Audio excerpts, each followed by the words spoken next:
우리 기도 드리고 시작하시겠습니다. 고마우신 아버지 하나님, 이 아침이 우리에게 허락된 것을 감사합니다.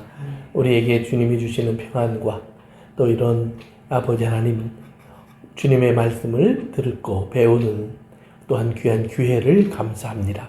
아버지 하나님, 우리에게 허락하신 것만큼 우리의 믿음과 또 삶도 주님 보시기에 합당한 모습으로 변하고 자라날 수 있도록 이끌어 주시옵소서.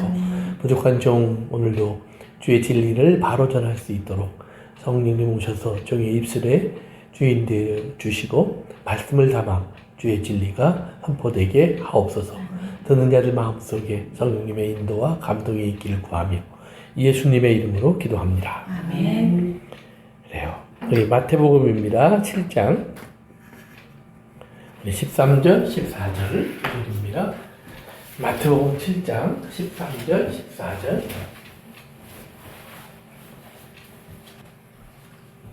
두 절만 우리 함께 봉독하십니다. 다 같이 읽겠습니다. 시작.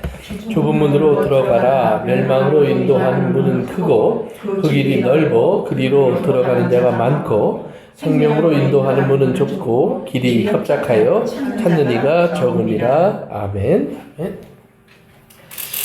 우리가 이제 지난 시간에는 우리가 황금률을 중심으로 우리가 공부를 했습니다. 황금률 내용이 뭐였죠? 이는 이대로 갚지 말고. 그렇죠.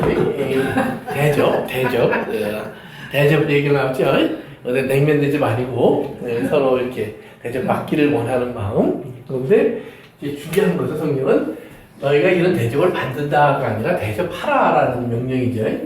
대접하라. 어떤 대접을 하라고 그래요?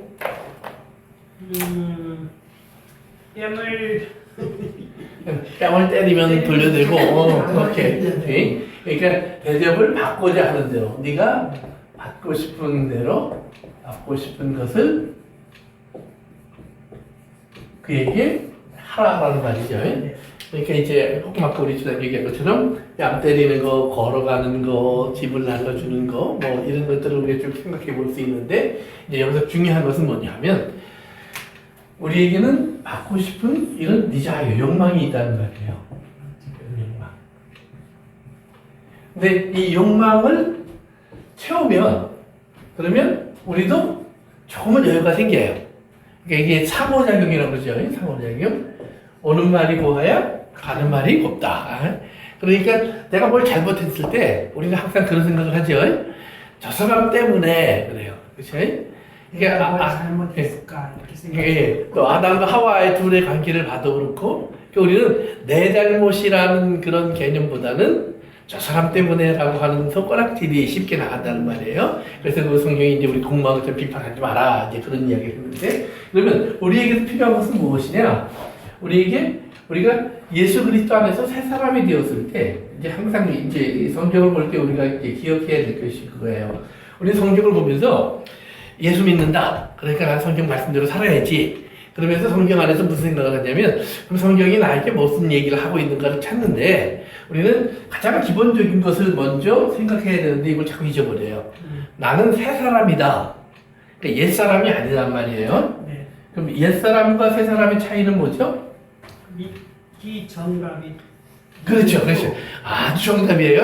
예. 그럼 믿기 전에는 옛 사람, 육체의 옛 사람이에요. 그 다음에 새 사람은 영의 사람이에요. 그러면 육체의 사람과 영의 사람의 차이는 또 뭐냐? 양식의 차이가 있어요. 육체는 뭐예요? 음식이에요. 그렇죠? 뭐 이제 고기, 식량 이런 것들을 먹고 살아요. 근데 영은 무엇으로 살죠? 하나님의 말씀. 하나님의 말씀으로 사는 거예요. 그러니까 우리가 나는 육체로 태어났다 그랬을 때는 부모로부터 태어났다라는 말이에요. 근데 나는 하나님으로부터 태어났다 그럴 때는 나는 이제 뭐예요? 하나님의 말씀으로 새롭게 빚어졌다라는 말이에요. 그래서 이제 성경의 첫 번째 책이 뭐냐면 창세기예요. 창세기가 왜 중요하냐? 여기에서 보면 창세기는 창조의 이야기예요. 없는 것을 있게 하신 이야기예요. 사람을 만드신 하나님의 이야기예요. 그러면 그 똑같은 일을 하나님이 지금 우리 안에 하셨다라는 말이에요. 그러니까 나는 더 이상 단순하게 육체로 태어난 사람이 아니라 이제는 신령한 사람이 되었다. 그런데 하나님께서 신령한 사람을 이제 성경 창세기 보면 만드실 때 보면 흙으로 사람을 빚어놓고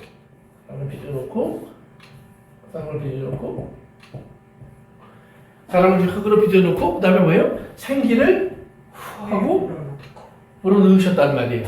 그러니까 생명이 됐다는 말이에요. 만약에 이것이 없으면 성경은 뭐냐면 육체 이렇게 불러요. 육체. 그러니까 우리가 이 땅을 사는데 겉으로 볼 때는 육체의 사람이나 신령한 사람이나 똑같아요.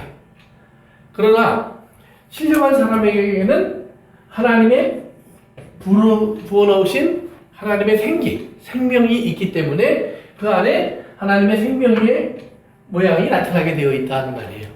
그래서 우리가 새 사람이기 때문에 이 생명을 가진 사람으로 하나님은 우리가 살 것을 명령하는 거예요. 그러니까 생명을 가진 사람들의 삶은 그래서 이렇게 보면 받고 싶은 것을 우리가 하나님 앞에서 계속해서 목마른 자처럼 구하는 것이 아니라 뭐예요? 하나님이 나에게 이미 주셨다라는 개념으로 들어가는 거예요. 어디서부터 왔어요? 내가 받은 것은 위로부터. 하나님으로부터 왔다는 말이에요. 그러니까 하나님으로부터 내게 다 왔다. 그래서 나는 이것이 가득하다. 가득하기 때문에 이제는 뭐예요? 나는 줄 수 있다라는 말이에요. 그러면 하나님께서 우리에게 주실 때 보면 하나님은 항상 그래요. 예수님도 이 땅에서 무슨 일을 하실 때 보면 니네 가진 게 뭐 없니? 이렇게 물어보셔요.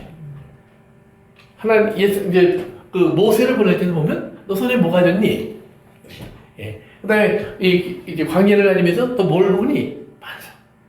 그러니까 이 땅에 있는 여러 가지 물질 또는 여러 가지 도구, 여러 가지 모양, 그 하나님이 사용하세요.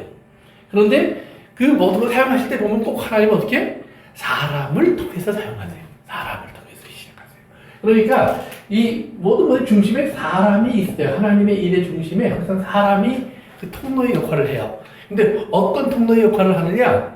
사람을 하나님은 하나님의 형상, 하나님의 모양으로 만드셨다고 했으니까 뭐예요? 하나님의 모습으로 일하게 하세요. 하나님의 모습으로. 그러면 하나님의 모습, 하나님의 마음으로 일을 하게 하실 때 그럼 사람을 통해서 하나님 뭘 하시느냐? 말씀을 하세요. 말씀. 그러니까 이제 우리가 말만 한다라는 말이 아니에요. 말씀을 하신다라는 말은 뭐예요? 우리가 창세기만 보면 그냥 위에서 말만 하신 것 같아요. 그런데 이제 복음서를 보면 요한복음 요즘 우리 공부하고 있으니까 요한복음에 보면 말씀이 어떻게 돼요? 육신이 되어서 말씀하시는 거예요. 그러니까 저기에 있을 때는 이거 뭐예요? 그냥 저기 있는 말씀이구나. 하나님은 거기 계시는구나. 이렇게 돼 있는 거예요. 그런데 말씀이 육신이 되면 하나님은 이런 모양이네. 하나님은 이런 일을 하시네. 하나님은 이런 분이시네가 분명해지는 거예요. 그런데 그 하나님의 모습이 예수 그리스도의 모습으로 나타났을 때 사람들은 그게 하나님이야 그랬다는 말이에요. 하나님 같지 않잖아요. 왜요? 우리가 하나님의 모습으로 지어졌다는 생각을 안 하고 자꾸 하나님은 뭔가 좀 달라야 된다는 생각을 갖고 살아요. 그런데 하나님은 아니에요. 하나님이 지금 이 세상에 알게 하시기를 원하는 하나님의 모습은 우리 안에 다 있어요. 우리 안에 없는 거는 그건 뭐예요? 천지를 만들었던 하나님의 그런 신기한 능력, 여기서 탁 하면 저기까지 쫙 날아가 버리는 어떤 이런 저 신기한 것들을 우리는 안 갖고 있어요. 그런데 그 신기한 것들을 하나님이 행하신 모든 일의 목적이 결국 뭐냐? 우리예요, 우리. 사람을 통해서 하나님의 모습을 드러내기 위해서 하나님은 그 모든 것을 다 하시는 거예요. 그리고 마지막에 하나님 택하신 게 뭐예요? 예수님을 통해서 이제 이 땅에 오셔갖고 사람의 모습을 통해서 하나님이 어떻게 일하시는가를 보여주는데 거기서 예수님이 하신 게 뭐예요? 대접하는 모습을 보여주시는 거예요. 그래서 예수님의 삶을 우리가 종이라는 표현을 써요. 하나님도 내 사랑하는 종을 봐라. 이제 구약성에 보면 이런 표현을 썼는데, 그럼 종이 뭐냐? 이건 servant라는 말이죠. 섬긴다. 그러니까 분명히 예수님은 꼭대기니까 king, 왕이라는 표현이 맞는데 하는 일을 보면 종이라는 말이에요. 그래서 제 아내가 제가 항상 이제 나는 왕이고 자기는 시녀라고 그러는데 왕의 부인은 시녀가 될 수 없죠? 그렇죠. 왕의 부인은 뭐죠? 예, 왕의 부인은 왕비예요. 부엌에서 맨날 일하는 왕비가 어디 있어요? 예. 근데 그것은 뭐예요? 선택이에요. 사랑이에요. 그러니까 당신이 뭐 여자가 아니니까 그런 말을 한다? 아니요. 하나님은 나에게 맞는 일을 주셨다고 생각을 한다면 나의 맞는 모습을, 그러면 하나님 나를 나되게 하셨을 때, 그 남자든 여자든 그 역할을 주셨을 때 우리는 그 안에서 뭐예요? 이 역할을 할 수 있는 거예요. 종의 역할을. 뭘로? 요 사랑으로. 그러니까 사랑으로 그 역할을 할 수 있을 때 그 역할이 뭐예요? 배부름이에요. 그러니까 엄마들이 하는 얘기가 있죠. 이렇게 맛있는 반찬 해놓고 밥 차려놓고 이제 먹이면서 어머니는 왜 안 드세요? 그러면 뭐라 그래요? 먹는 것만 해도 그렇죠. 안 먹어도 배부르고 보는 것만 해도 배불러요. 기적 같은 일들이 일어나요. 예? 기적 같은 일들이. 근데 그것이 뭐예요?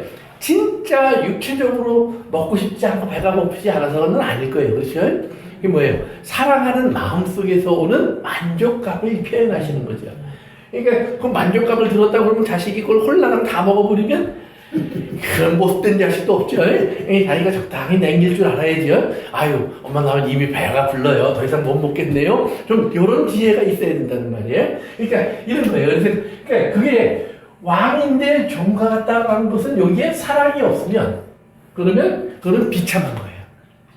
그러나 사랑을 가지면 그러면 그것은 뭐예요? 행복인 거예요. 나만이 할 수 있는 일이라는 얘기예요. 나만이 할 수 있는 일.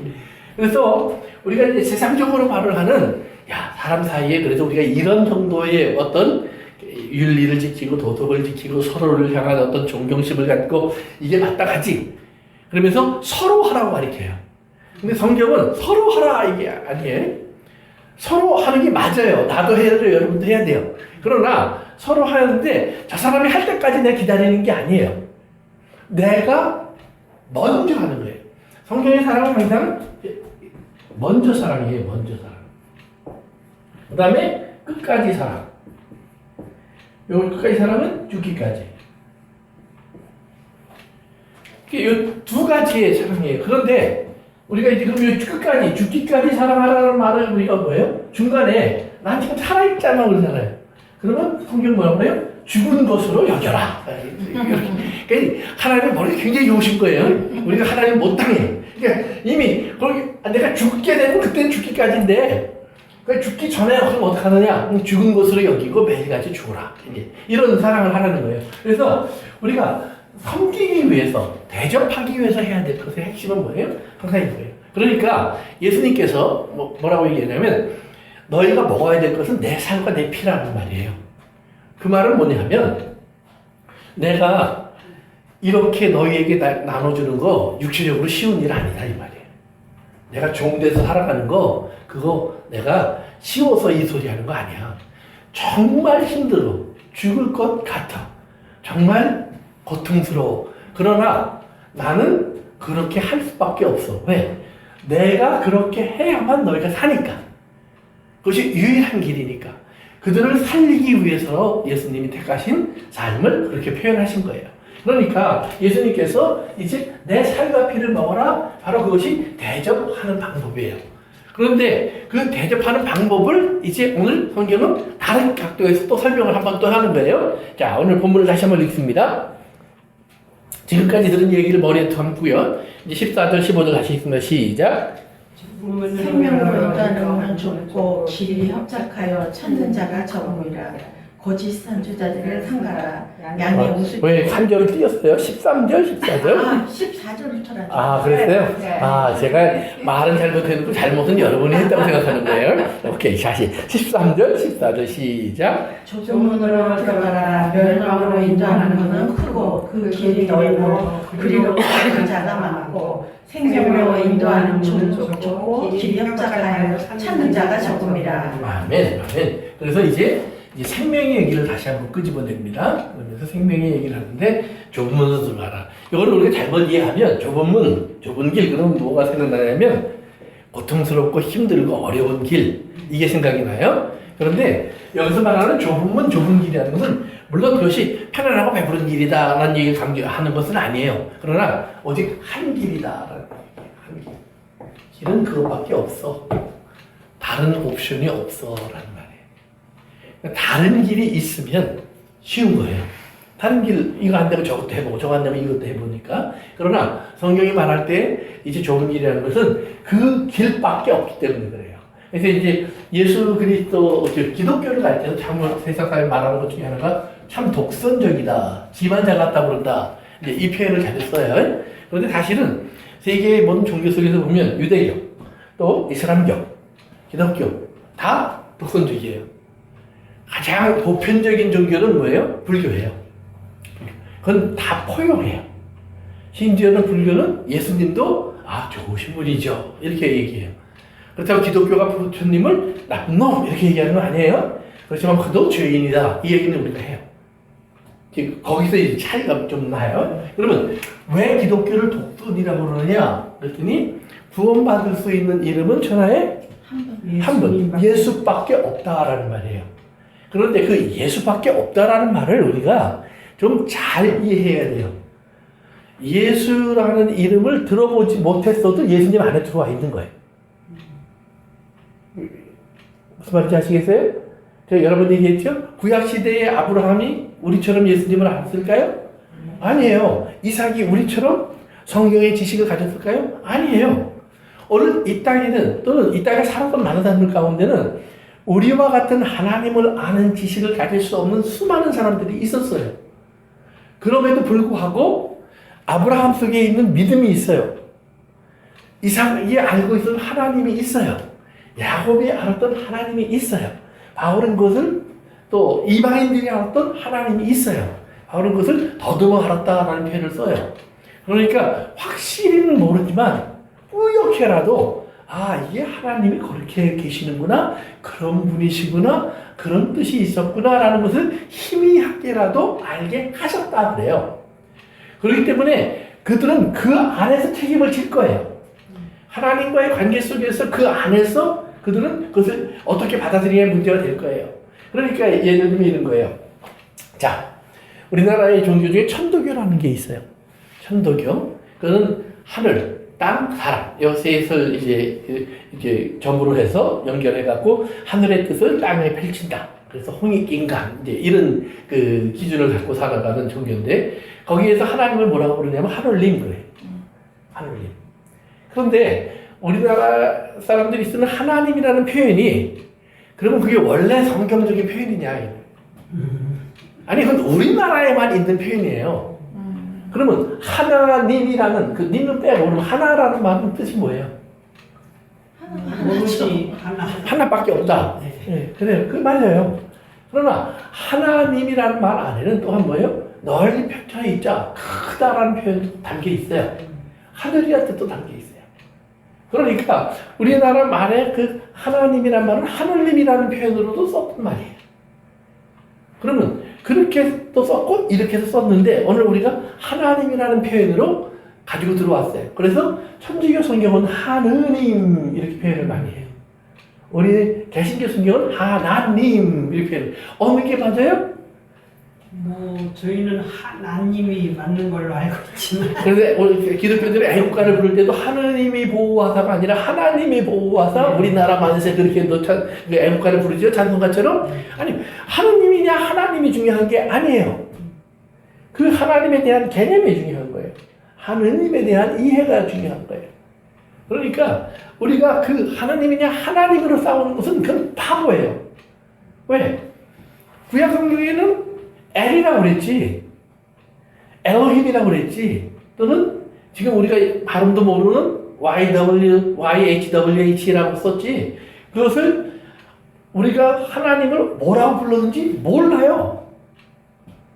그런데 우리 마음대로 번역한 거예요. 그러니까 아브라함을 우리가 아비 이렇게 번역을 해버렸어요. 아함 이렇게 번역을 해버렸어요. 그러면 그게 아브라함이에요, 우리에게는. 그러니까 하나님을 하나님이라고 부르느냐 하느님이라고 부르느냐 그거는 싸움의 대상도 아니고 논쟁의 대상도 아니에요. 중요한 것은 그 하나님께서 이제 하나님을 확실히 알도록 주신 분이 예수님이라는 사실이에요.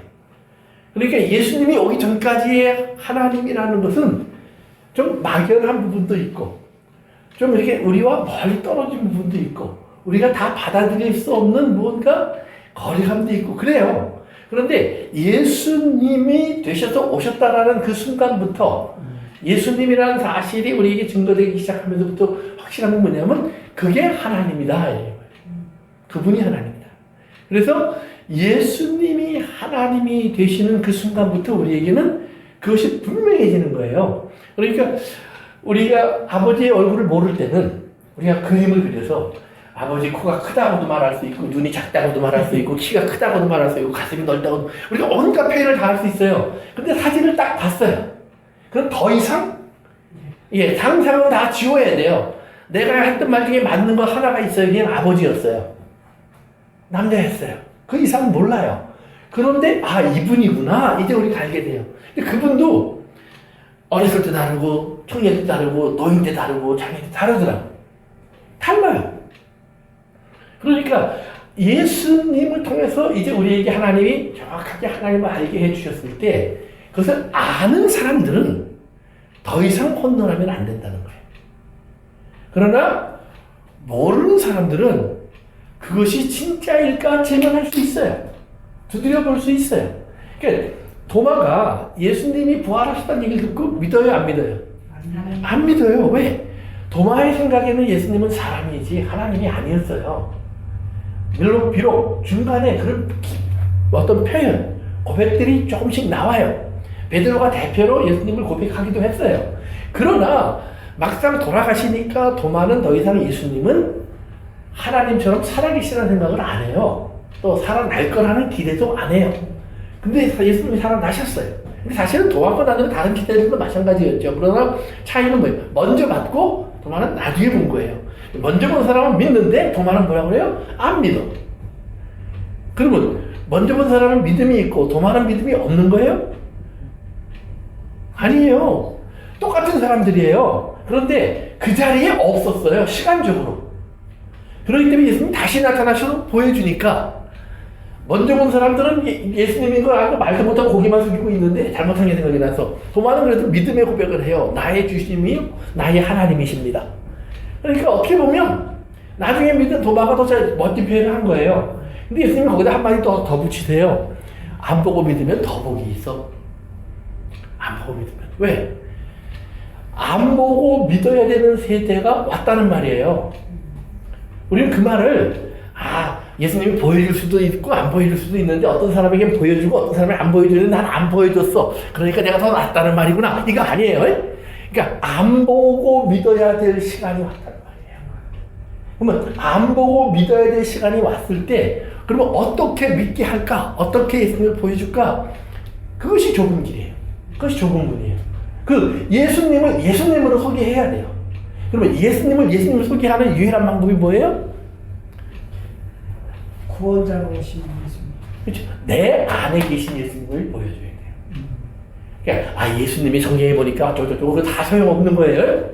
여러분이 아무리 예수님을 멋지게 포장해도 나가서 사기치고 맨날 싸우고 그냥 맨날 그냥 그냥 순서가 있어도 내가 먼저 챙겨가고 이러면 그건 말짱 도루묵이에요. 너나 믿어라.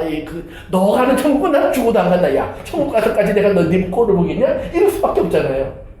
그러니까 지금 우리가 분명히 하는 것은 예수님이 내 안에 들어와서 내 안에서 내 얼굴, 내 손과 발, 내 입술, 내 눈 이걸 통해서 예수님이 나타나셔야 되는 거예요. 예수님이 너처럼 생겼구나. 이 말을 들어야 되는 거예요. 그러니까 예수님인 이유는 그렇게 왔기 때문이에요. 그래서 좁은 문이라는 것은 정말 다른 사람들을 하나님께서 안 받아주고 예수님 모르는 사람을 다 지옥 보내고 이런 얘기를 하는 게 아니에요. 지금 우리가 예수님을 보여줄 수 있는 유일한 방법, 남을 대접할 수 있는 유일한 방법, 하나님의 뜻대로 이 땅에 하나님의 뜻을 증거할 수 있는 유일한 방법. 그 이제 그 다음에 보면은 선지자 얘기들이 나와요. 선지자가 막 능력도 행하고 막 말씀도 가르치고 놀라운 일을 했습니다. 그랬더니 예수님이 불법을 행하는 자들은 너희 몰라 그래요. 왜요? 예수님이 되어야 하는 사람들이 예수님은 안 되고 칼싸움만 잘하는 사람이 되었고, 어떻게 보면 또 뭐예요? 도둑놀이만 잘하는 사람이 되었고, 어떤 사람들은 뭐예요? 과연 머리만 해서 공부만 잘하는 사람이 되었고, 이 땅에 성공하는 사람들이 된 건 맞는데 예수님은 없다는 말이에요. 거기에. 그러면 예수님이 없는데 예수님의 이름으로 했습니다, 주의 이름으로 했습니다, 그러면 그게 불법이에요. 내 이름을 준 적이 없는데. 그러니까 제가 가서 비록 이제 저희 자식이지만 우리 아들 수표를 가지고 가서 내가 막 사인을 해버려. 그럼 어떻게 될까요? 아들 거니까 봐줘. 그치? 네. 아니에요. 그것도 안 되는 거예요. 허락을 받아야 되는 거예요. 그러니까 하나님이 나에게 허락하시는 예수님의 이름을 사용할 수 있는 유일한 모습은 뭐예요? 내 안에 예수님이 계셔야 되는 거예요. 내 마음이 예수님과 하나가 되어야 되는 거예요. 내 목적지와 목표가 예수님과 일치가 되어야 되는 거예요. 그러니까 좁은 길은 저 사람이 좁지 않아요. 저 사람이 좁지 않아요. 이 세상을 살아가는데 내게는 다른 선택이 없다는 것을 자꾸 받아들이는 거예요. 우리 성경 문제 봅시다. 고린도전서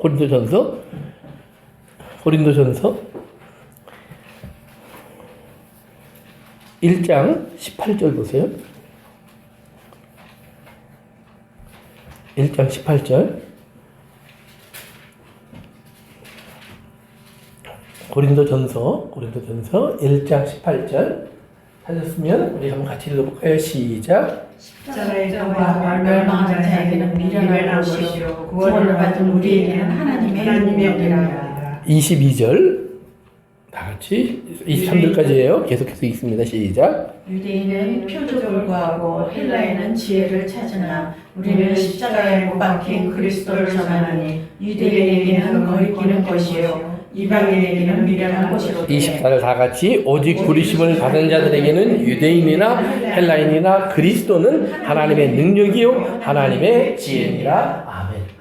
그러니까 그 말을 하는 거예요. 바울이 다른 방법이 없더라, 다른 길도 없더라, 다른 수단이 없더라. 유일한 하나님의 말씀, 하나님의 나라를 전할 수 있는 것은 헬라인이 자랑하는 지혜도 아니고, 그 당시 헬라 그러면은 뭐 가장 선진국이에요. 문화 국가예요. 그들이 갖고 있는 지식을 로마도 배우기를 원했고 이 땅의 모든 성공한 사람들은 갖기를 원했어요.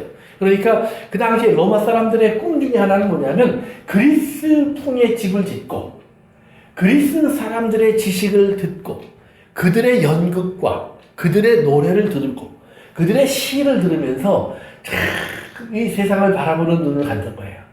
그러니까 로마가 힘은 가졌는데 문화를 못 가진 거예요. 문화를 전부 다 그리스에서 가져와요. 그래서 문화의 지배를 받아요.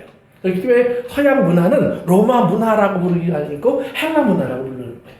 그래서 헬라가 세상을 정복하는 거예요. 힘은 없어졌는데. 그래서 그런 이제 문화와 환경 속에 살면서 이 헬라, 즉 그리스 사람들의 그런 지혜를 그들은 항상 최고의 지혜로 여기는 거예요. 그런데 유대인은 반대로 뭐예요? 능력이에요. 하나님이 홍해 바다도 막 하늘에서 막 우박도 내리고 그리고 막 땅도 흔들리게 하고 막 죽은 사람도 살리고 뭐 이런 하나님이에요.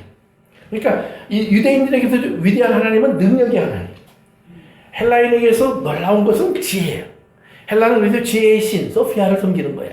그래서 이 둘을 서로 자랑하는 그 세계 한복판에 유대인이 있는데 유대인의 모습은 뭐예요? 너무나 초라해요. 로마에게 경제적으로 정치적으로 지배를 당하고 있고 헬라의 문화에 이제는 속속이 되어서 그들도 히브리 말을 잃어버렸어요. 거의 잃어버렸어요. 이미 예수님 당시에 아람어하고 히브리 말은 성경을 연구하는 사람들 정도만 아는 거예요. 대부분의 평민들은 몰라요. 헬라어에 아주 능통해졌어요. 왜? 그게 일상이니까. 우리가 미국에 살다 보면 항상 한번 특별한 변화가 일어나죠. 뭘 못해요? 영어도 못하고 그 다음에 또 한국말도 못하고 놀라운 변화가 일어나기 시작해요. 문화적인 변화가. 왜? 지금 한국말만 잘해서 됐던 세상에서 우리가 익숙해서 살아왔는데 새로운 세상에 오니까 우리가 새로운 문화를 받아들여야 되는데 이 문화를 받아들이는 것 중에 가장 어려운 것 중에 하나가 언어예요.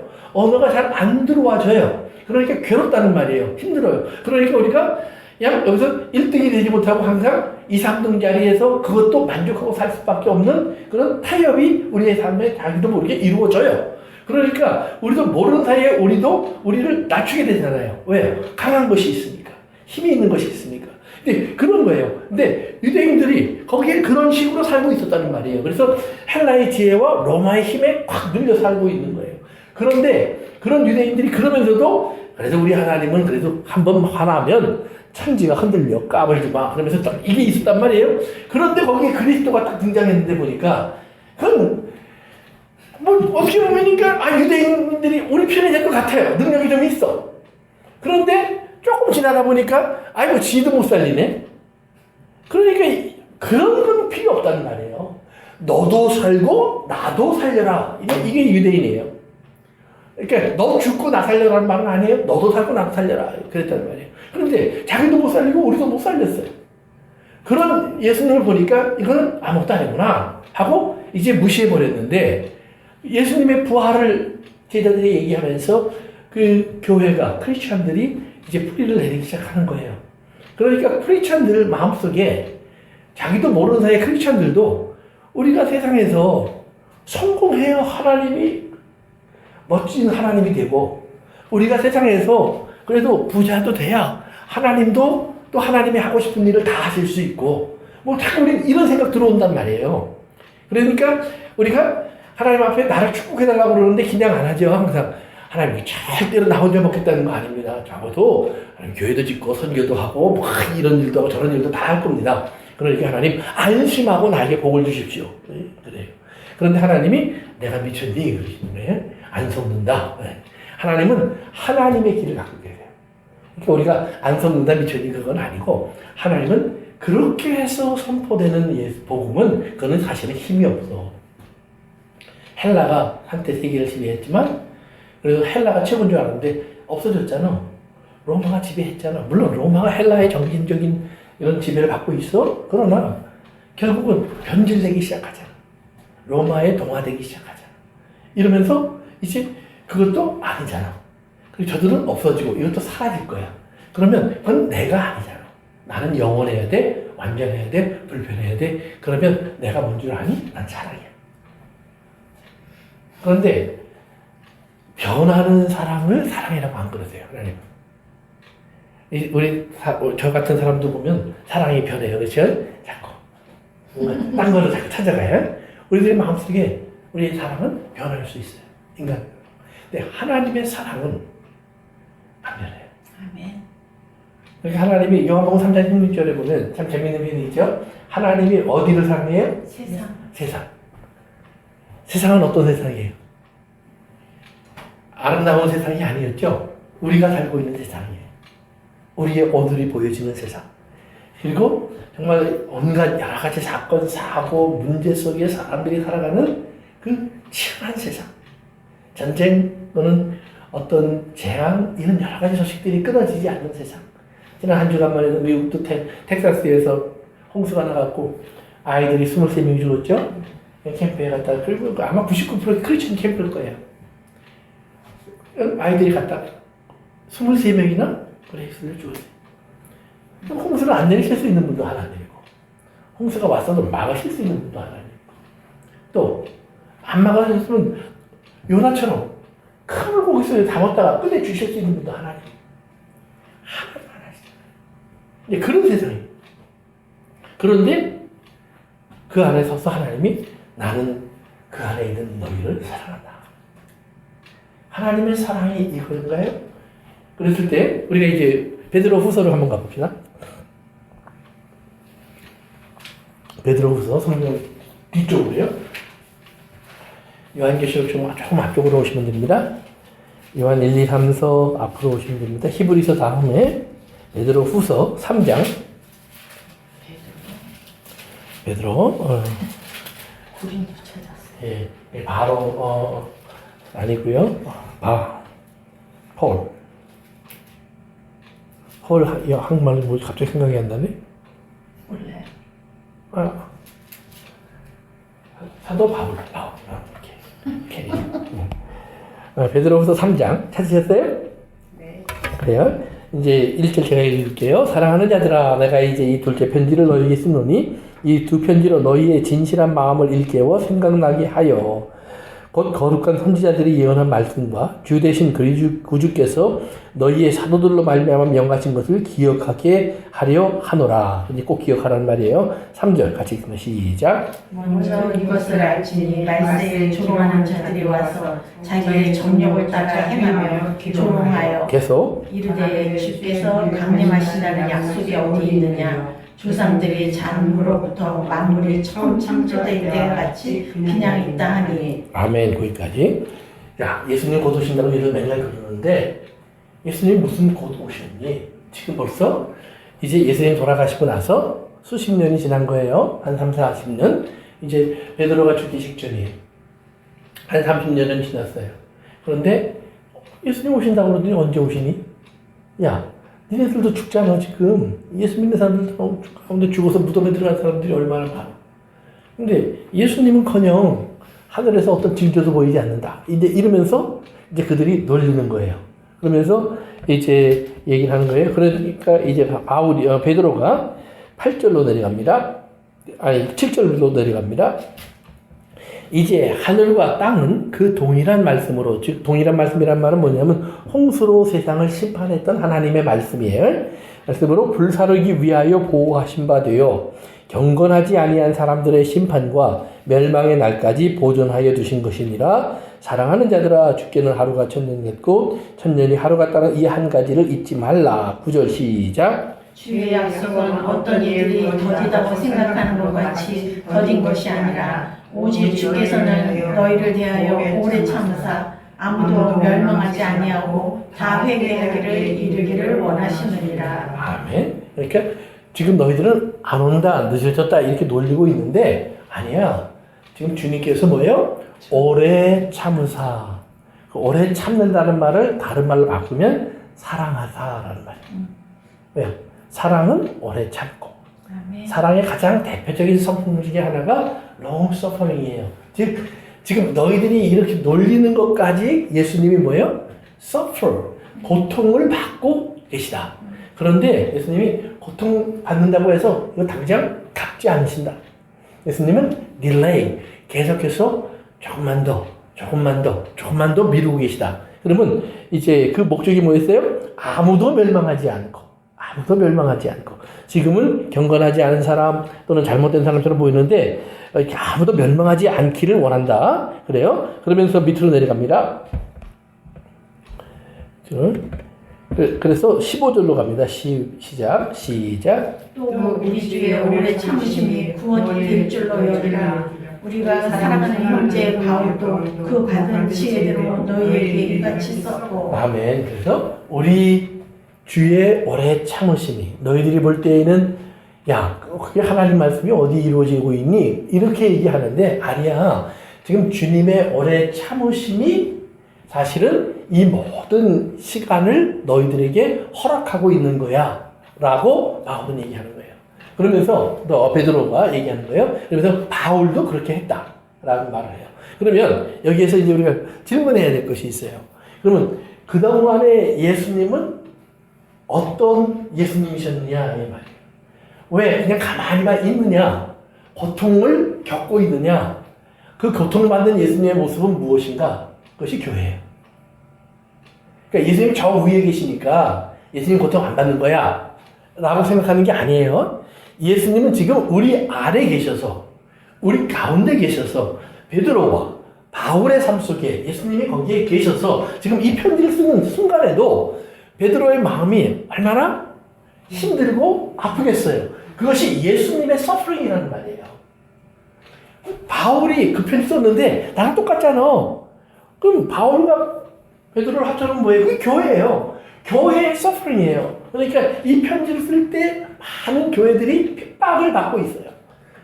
바울과 베드로뿐만 아니라 에베소 교회도 어렵고 스모나 교회도 어렵고 라오디게아 교회도 어렵고 그냥 예루살렘 교회도 어렵고 많은 교회들이 고통을 받고 있다는 말이에요.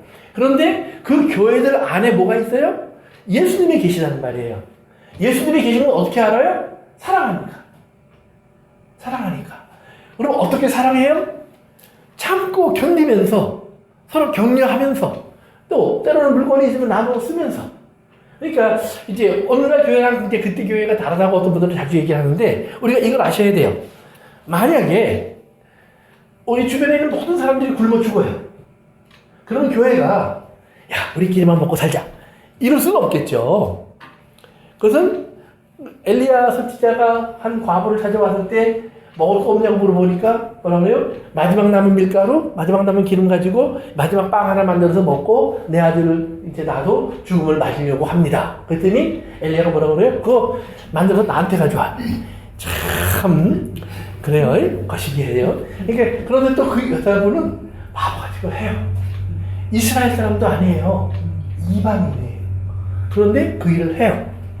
그리고 놀랍게 그 일을 버텨요.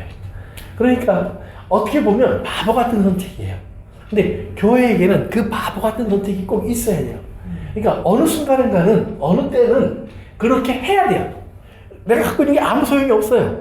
2차 세계대전 영화 속에서 가끔 하다 보면 유대인들을 핍박하는 독일 군들의 이야기가 나오는데 보면 그들이 처음에는 유대인들에게 사업 못하게 하고 또 뭐 집이나 이런 걸 좋은 데 갖지 못하게 하고 제한을 많이 하기 시작해요. 그런데 그러면 유대인들이 팔고 떠나요. 그런데 떠나면서도 만약 할 때 사는 사람들한테 유대인이 하는 말이 뭐냐면 도둑놈들 그냥 갑을 후려쳐서 가져간단 말이에요. 그런데 조금 지나보니까 그 다음에 뭐예요? 그 다음에는 제한하는 게 아니에요. 뺏어버려요. 다 뺏어버려요. 그러니까 자기가 아무것도 남는 게 없어요. 나중에 가방 하나 들고 수영도 들어가는데 그러니까 수영 도착하니까 뭐라 그래요? 자, 목욕부터 합시다. 옷 다 벗고 그리고 가방을 놓고 자기 번호 다 써주고 이 번호대로 다 우리 다 챙겨놔서 아니 줄게요. 근데 들어간 사람들이 나오질 않네? 예, 다 줄 거예요. 그러니까 아무것도 못 가져가요. 그러니까 어느 순간인가부터 우린 다 빼앗기 시작하는데 근데 재밌는 거는 그들이 끝까지 무언가를 숨겨요. 구두 속에다 숨기고 몸 안에다 감추고 아무튼 옷 속에다 막 꼬매놓고 해서 그래서 나중에 그걸 다 뜯어서 찾아서 그냥 반지 하나 금도 한 쪽가리까지 다 빼앗기는 그런 모습들이 이제 그 2차 대전에 자주 나오는데 결국은 우리가 안 쓰면 다 뺏겨요. 그런데 선한 일에 쓸 수 있는 기회들이 있을 때 선한 일에 힘쓰라고 성경 말하는 거예요. 그런데 그 기회가 항상 모든 사람에게 언제든지 열리는 건 아니에요. 그럼 보세요. 예루살렘 교회는 그래서 재산을 다 팔았다는 표현이 나와요. 그런데 벌써 바울이 선교 활동을 할 때만 해도 재산을 다 팔았다는 사람은 거의 없어요. 어떤 사람이 자기 집을 열어서 교회 거기 모이게 했다. 섬겼다. 나눴다. 그러나 다 자기 일상으로 다 돌아가 있어요. 다 자기 일상으로. 그러니까 그때부터 이미 예루살렘 교회와는 다른 성격의 공동체들이 만들어져요. 그러니까 그러면 이들은 왜 이렇게 했고 저들은 왜 저렇게 했느냐? 거기는 그렇게 했어야 돼요. 예루살렘 교회는. 왜? 집 없는 사람도 많았고 그리고 직장 없는 사람도 대부분이었고 그러니까 그들이 수천 명이 함께 먹고 마시려고 하면 가진 사람들이 자꾸 내놔야 되는데 내려다 보니까 어느 날 둘 중에 하나예요. 아유 나 이제 더 이상 교회에 안 가. 이렇게 선택을 하든지 아니면 더 이상 할 게 없어. 할 게 없을 때까지 가는 거예요. 그게 거기에요. 할 게 없을 때까지 가는 거예요. 마지막 것까지 나오는 거예요. 그래서 그렇게 되고 나서 예루살렘 교회는 사실은 유지가 불가능한 상태까지 가는 거예요. 그러니까 교회는 안 그래도 무너졌을 거예요. 근데 박해가 와서 확 흩어져 버렸어요. 그리고 나서 다른 교회 가보니까 거기서는 그렇게 하는 게 아니라 오는 사람이 있으면 받아들여줘요. 잠잘 때를 만들어줘요. 먹을 걸 공급해줘요. 쉬었다 가게 해줘요. 또 심지어는 함께 살기도 해요. 그러다 보면 같이 일도 해요. 그래서 롱 저니를 같이 하는 거예요. 긴 신앙 여정을 같이 가요. 그러니까 이게 달라요. 그러니까 예루살렘 교회처럼 이렇게 확 할 수 있어요. 그러나 이제 지금부터 예수님 오시는 날까지 길게 가야 할 사람들도 같이 있어요. 어느 게 더 어려울까요? 길게. 둘 다 어려워요. 그러나 사실은 길게 가는 게 쉽지 않죠. 잠깐 우리가 사랑에 눈이 휙 돌아가면 뭔들 못해요. 부모 자식도 안 보이는데. 그러나 막상 우리가 현실화되기 시작하면 어느 순간인가부터 내가 미쳤지. 내가 눈이 삐었어. 눈이 멀었어. 그러면 그때 눈을 딱 밝게 해주는 거예요. 예수 그리스도의 이름으로 눈이 밝아지면 그다음 다른 게 보이겠죠. 그렇죠? 그러니까 우리가 생각하는 세상적인 눈과 하나님이 우리에게 보여주는 눈이 다른 거예요. 그러면 거기에서 맞는 신앙생활이 있어요. 그러니까 제가 뭐 이따가 좀 얘기하겠지만 성경을 보시면 여러분들 성경은 일상생활에 관한 이야기로 꽉 차 있어요. 부부생활, 가정생활, 직장생활, 또 사회생활, 나라와의 국민으로서의 살아가는 삶의 모습 이런 이야기 가득하지. 그런 거 다 물리치고 너희 관계로 나가서 너희끼리 모여 살아 이런 얘기 없어요. 성경은. 이거 착각하면 안 되는 거예요. 그럼 그 안에서 우리가 뭐예요? 예수 그리스도의 형상을 가진 사람으로 새 사람이 되어서 너희가 거기에 있어라. 그러면 거기서 너희는 서퍼링을 겪게 돼 있어. 두 가지의 서퍼링이 하나는 세상적인 제도, 형편, 사회적인 분위기가 바뀔 수 있어요. 그래서 박해가 올 수 있어요. 두 번째는 그 누구예요? 롯과 같은 서퍼링이에요. 죄 속에서 거기에 내가 한 부분이 제가 살다 보면 그들이 하고 있는 세상에 돌아가는 모습들이 항상 나에게는 뭐예요? 저건 아닌데 하나님이 기뻐하지 않으실 텐데 하는 마음들이 자꾸 나를 괴롭히게 되어 있다. 그런 서퍼링이 있어요. 그러니까 이런 서퍼링이든 저런 서퍼링이든 그러면 그 속에서 쟤도 저러다가 이제 소돔이 되지. 이거 구경하라는 게 아니에요. 거기서 뭘 하라는 거예요? 거기서 우리는 그리스도의 빛을 비추라는 거예요. 그 안에서 우리가 그리스도의 사람다웁게 우리가 그 안에 죄와 잘못에 대해서 적어도 내가 서 있는 그 공간, 나랑 이야기하는 그 사람, 그 한순간만이라도 그 안에서 우리가 예수님이 말이야 이렇게 얘기하라는 말이 아니에요. 그 예수님이 말이야라는 빼는 빼놓고 대접하라고 했지. 내가 어떻게 대접할까? 이렇게 거기다 예수님을 붙이면 사람들이 재수없다고 안 와. 그러니까 그건 우리에게 예수님이 주님이지 그들에게는 예수님 주님이 아니에요. 우리는 그들에게 보면 어떻게 보면 때릴 수 있고 끌고 갈 수 있고 자기 마음대로 좌우할 수 있는 사람으로 보일 수 있어요. 그러나 거기에서 우리가 주님 말씀하시는 거잖아요. 한 번 더 하는 거예요. 그거 법이지만 나는 너희를 사랑해 라는 사랑을 보여줄 수 있는 길을 하나씩 찾아가라는 거예요. 말 한마디를 절제하고 눈총 하나를 우리가 부드럽게 바꾸고 그리고 우리가 숨 한 번을 고이 쉬고 그리고 조금 피해주고 그리고 가끔 가다가 짜장면도 사주고 우리가 이렇게 살아가는 거예요. 그것이 너 때문에 좋은 이웃이 되려고 맞아요. 그러나 그 안에 예수가 있기 때문에 예수님이 계시기 때문에 오늘 여러분의 삶에서 좁은 길 무엇인가를 꼭 기억하실 수 있길 바라요. 좁은 길은 예수님을 내 안에 들어와서 내가 예수님과 동행하는 길이구나. 그것이 우리에게 구원이 되고 그것이 또 다른 사람에게도 생명이 될 수 있는 길이구나. 여러분 마음속에 기억하시길 바랍니다. 기도합니다. 아버지 하나님 감사합니다. 오늘도 저희들에게 허락하신 이 귀한 시간을 통해서 저희들에게 좁은 문, 좁은 길, 아버지 하나님 생명으로 가는 길, 구원으로 가는 길을 우리가 생각해 봅니다. 아버지 하나님 이 땅의 사람들도 걸어갈 수 있는 그런 도덕을 따라가는 사람이 아니라 우리는 오직 주님을 따라갈 줄 아는 믿음이 있게 하여 주옵소서.